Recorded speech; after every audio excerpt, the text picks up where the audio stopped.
ഇതുപോലത്തെ രണ്ട് പിള്ളേർ ഗുണ്ടകൾ അടിപൊളിണ്ടാക്കുന്ന പോലെ അടി ഉണ്ടാക്കിയത്. ആരെ വിമാശം ഒന്നുമില്ലാന്നെങ്കിൽ എന്താ വരുന്ന രണ്ടിലൊരാളുടെ കാര്യം തീരുമാനമായ സാറേ. എന്റെ മോനെ കുറ്റം പറയും, ഞാൻ എല്ലാ കാര്യം കഴിച്ചോളും. ആദ്യം ഇവനെ അഭിനയിച്ചത് മനസ്സിലാവും. ഇത് ആരെ അടിച്ചു എന്നുള്ളതല്ല. നിനക്ക് എന്റെ അടുത്ത് ഒന്ന് കംപ്ലൈന്റ് ചെയ്തില്ലായിരുന്നോ? എന്താ നീ ഇവനെ അടിക്കാൻ പോയ? ഇത് ആദ്യമായിട്ടൊന്നുമല്ലല്ലോ, ഇതും കൂടെ കൂട്ടി മൂന്നാമത്തെ പ്രാവശ്യമല്ലേ? അല്ല ഇപ്രാവശ്യം എന്താ രണ്ടു അടി ഉണ്ടാക്കിയ? ബുക്ക് മതി മതി മതി. കണ്ടോ രണ്ടിനും വിശേഷങ്ങൾ സാറേ.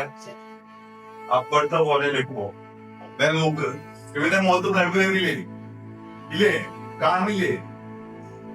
എനിക്കൊരു പരിഹാരം ഉണ്ടാ.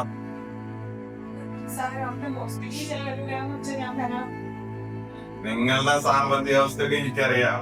കയ്യിൽ 5 പൈസ ഇല്ല. പ്രായം കൊണ്ടുള്ള 5 പൈസ എനിക്ക് വേണ്ടതാണ്.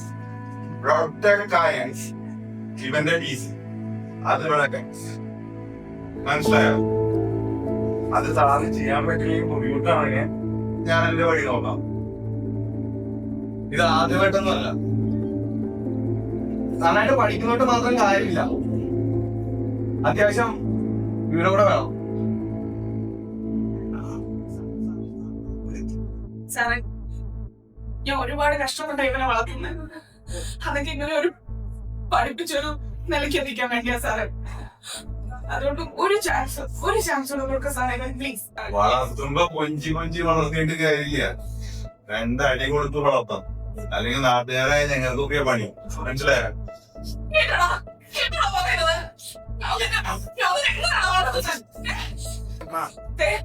അച്ഛനില്ലെന്ന് പറയാതെ അവിടെ അറിയാതെ ഞാൻ നിന്നെ വളർത്തിയത്.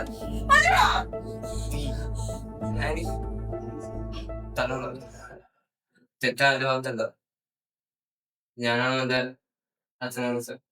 അവനോടാണ് സോറി.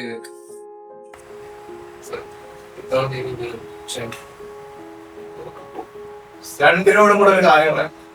ഇനി രണ്ടും കൂടെ എന്തെങ്കിലും പ്രശ്നം ഉണ്ടാക്കിയിട്ട് ഞാൻ അറിയാം. ഞാൻ എടുക്കുന്ന ആക്ഷൻ ഇതായിരിക്കും. രണ്ടും കേട്ടല്ലോ.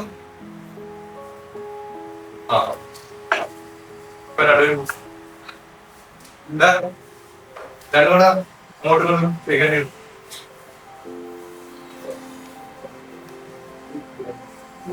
സാർ